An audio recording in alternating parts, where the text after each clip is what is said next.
Hi everyone, আসসালামু আলাইকুম। আশা করছি সবাই অনেক অনেক ভালো আছেন। আজকে আমি আপনাদের সামনে খুবই মজার একটা রেসিপি নিয়ে হাজির হয়েছি। আজকে শেয়ার করছি কচুরলতি ভাজি। আশা করছি আজকের এই রেসিপিটি ভালো লাগবে। ভালো লাগলে লাইক কমেন্ট শেয়ার করবেন আর আমার চ্যানেলটিকে সাবস্ক্রাইব করে আমাকে বেশি বেশি সাপোর্ট করবেন। তাহলে আমি আর বেশি কথা বাড়াচ্ছি না, চলুন দেখে নিই কি কি লাগছে কচুরলতি ভাজি করতে। তো ভিউয়ার্স, আমি এখানে কচুরলতিটা রান্না করব প্রথমে। তো সে কারণে আমি দিয়ে দিচ্ছি 1 টেবিল চামচ পরিমাণ তেল। তেলটা গরম হওয়া পর্যন্ত অপেক্ষা করছি। তেলটা গরম হয়ে আসলে এর ভিতরে আমি পেঁয়াজ কুচি, রসুন কুচি আর দিয়ে দিচ্ছি চিংড়ি মাছ। এরপর এটাকে আমি 2 মিনিটের মতো ভেজে নিচ্ছি।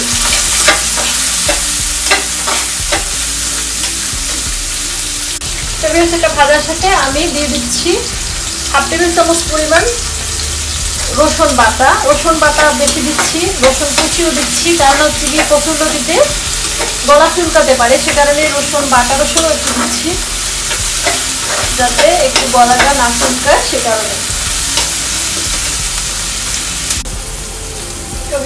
এরপর আমি সামান্য একটু পানি দিয়ে দিচ্ছি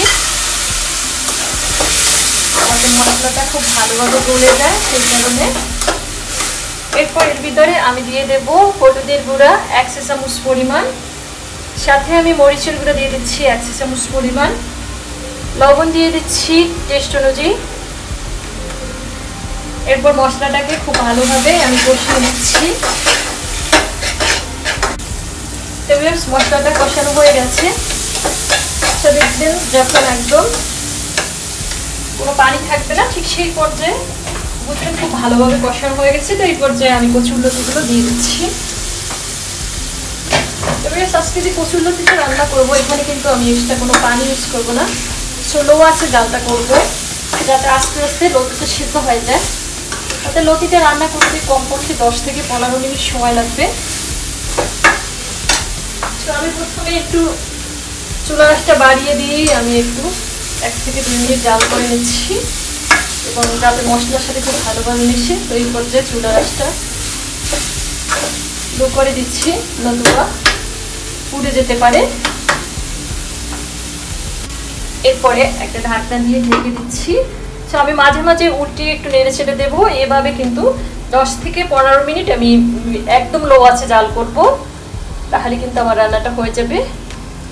তাহলে ফিরে আসছি 10 থেকে 15 মিনিট পরে। তো ভিউয়ার্স, ফিরে আসলাম 15 মিনিট পরে। তো দেখতেই পাচ্ছেন আমি কিন্তু কোনো পানি ইউজ করিনি। লতিটা ঠিক সুন্দর ছলার মতো থাকবে, চিকন চিকন, গলেও যাবে না কিন্তু সেদ্ধ হতে হবে, ঠিক সেইভাবে আমি জাল করছি। তো শেষ সময় আমি অল্প কিছু ধনিয়া পাতা দিয়ে দিচ্ছি কুচি, যাতে করে সুন্দর একটা ফ্লেভার আসে। খেতে তো অনেক টেস্টি হয় এভাবে যদি রান্না করে। তো এই পর্যায়ে আমি চুলাটা বন্ধ করে দিচ্ছি। তো ভিউয়ার্স, দেখতেই পাচ্ছেন আজকের রেসিপিটি কতটা সুন্দর হয়েছে।